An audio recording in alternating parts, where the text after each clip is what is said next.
Students, आज के हम वीडियो में डिस्कस करने वाले हैं what is the difference between sale और कंसाइनमेंट। सेल और कंसाइनमेंट में डिफरेंस क्या होता है। सबसे पहले तो हम सेल के लिए आपको एक ओवरव्यू दे दे क्या होता है कि सेल में हमारे 2 पर्सन्स होते हैं, ठीक है। एक होता है हमारा बायर और एक होता है सेलर। एग्जाम्पल से देखते हैं हमारा, फॉर एग्जाम्पल हमारा ये है ए और ये है हमारे मिस्टर बी, ठीक है।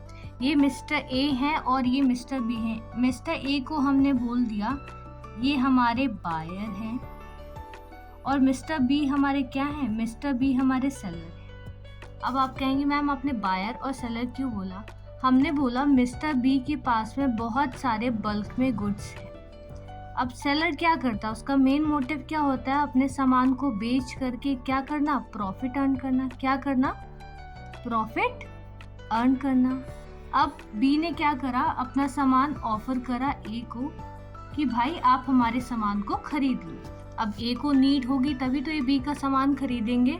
बी तो फिर इन्होंने क्या करा, इन्होंने बी का जो सामान था वो परचेज कर लिया। जब जैसे ही हमारे बी ने ए को सामान भेजा तो ए ने उन्हें क्या प्रोवाइड करा, उन्हें पैसे दिए होंगे ना, मनी प्रोवाइड करा होगा। और जैसे ही हमारा ये जो गुड्स था, ये गुड्स हमारे ए के पास आ गया तो हमारा ए अब क्या हो गया, अब हमारा ए जो है अब ये ओनर हो गया इन गुड्स का।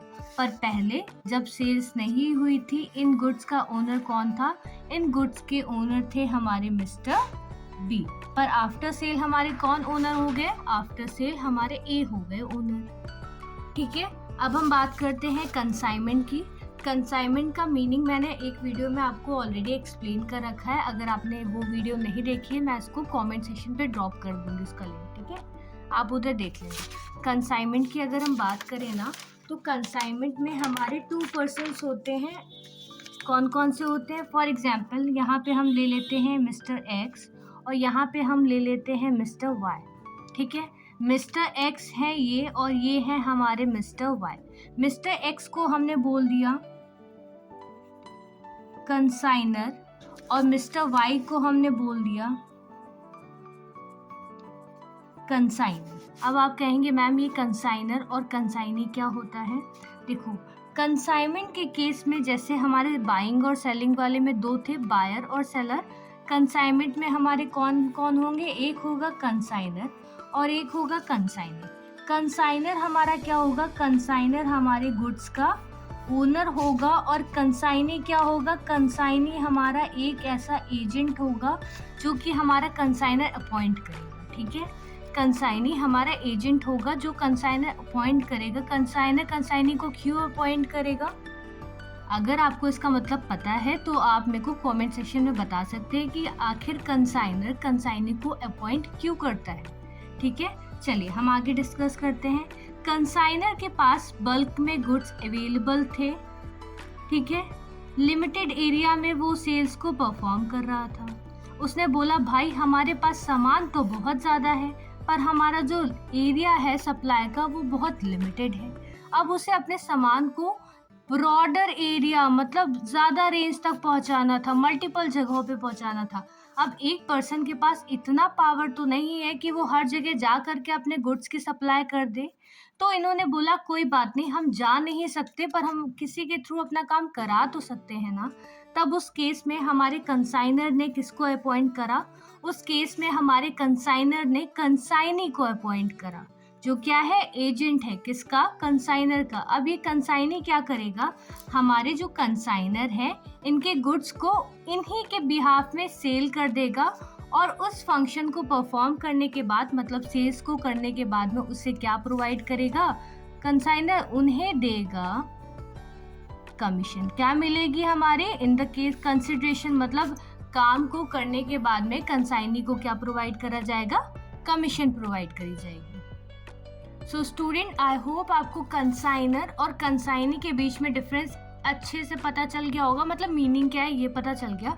डिफरेंस की हम बात करते हैं, पहला पॉइंट है in the case of sale the goods are transfer to the buyer along with the title of goods. इन्होंने बोला कि सेल के केस में क्या होता है कि हमारा जो बायर है ना उसको गुड्स ट्रांसफर कर दिए जाते हैं उसके टाइटल के साथ। मतलब पहले अगर हमारा ए ओनर था, अब कौन ओनर हो गया? बी हो गया। पर अगर हम कंसाइनमेंट की बात करें, इन the case of consignment only goods are transferred but the title of goods remains same with the consignor till they are sold off। पर अगर हम कंसाइनमेंट की बात कर रहे हैं तो कंसाइनमेंट में हमारे गुड्स को सिर्फ और सिर्फ ट्रांसफर करा जाता है कंसाइनी के पास में, और उनका टाइटल किसके पास रहेगा? जब तक हमारे गुड्स पूरी तरीके से बायर को नहीं मिल जाते, कस्टमर्स नहीं खरीद लेते, तब तक उन गुड्स का ओनर कौन होगा? कंसाइनर होगा। और सेल्स के केस में हमारे इन्होंने बोला goods once sold cannot be returned to the seller except if they have to be returned as per the specific agreement। अगर हमने एक बार सामान बेच दिया, सेलर ने बेच दिया, तो उनको वापस नहीं करेगा जब तक कोई स्पेसिफिक एग्रीमेंट नहीं हुआ हो उनके बीच में, ठीक है। पर अगर हम बोले कंसाइनमेंट के केस में क्या होता है? Unsold goods can be returned to the consignor as they are property of consignor। वो गुड्स जो हमारे कंसाइनर ने बहुत सारे गुड्स भेजे ना कंसाइनी के पास में, पर सारे गुड्स बिक जाए ये ज़रूरी तो नहीं है ना, कुछ हमारे गुड्स अनसोल्ड भी होंगे। तो जो अनसोल्ड गुड्स हैं वो हमारे किसकी प्रॉपर्टी है? कंसाइनर की प्रॉपर्टी है, और इनको वापस किसको कर दिया जाएगा? कंसाइनर को कर दिया जाएगा, ठीक है। थर्ड पॉइंट है goods loss after a sale and delivery being made to the buyer will suffer the loss. अगर हमने एक बार सामान अपना सेल कर दिया है, मतलब गुड्स हमारा बिक चुका है, तो फिर चाहे वो खो जाए या फिर उसमें कोई लॉस हो, तो हर तरीके का लॉस कौन सफर करेगा? बायर। जिसने गुड्स को खरीदा था ना, जिसके पास ओनरशिप आ गई थी, वो सफर करेगा। पर अगर हम बात करें कंसाइनमेंट के बारे में, when goods are lost in transit in consignment, the loss will be borne by the consignor। अगर हमारे कंसाइनमेंट में हमारे गुड्स ट्रांसफर करते टाइम खो जाते हैं, जल जाते हैं, या उनका कोई किसी भी तरीके का लॉस हो जाता है सेल से पहले का, तो हर एक तरीके की रिस्पॉन्सिबिलिटी या लॉस कौन सफर करेगा? हमारा कंसाइनर। कंसाइनी सिर्फ एजेंट होता है, सेल्स का फंक्शनिंग परफॉर्म करेगा, कमीशन लेगा, इससे ज़्यादा उसकी कोई अथॉरिटी नहीं होती। So student, if you have any doubt regarding any topic, any subject, you are free to ask. Thanks for watching. Do subscribe for more content. Stay tuned. Bye bye.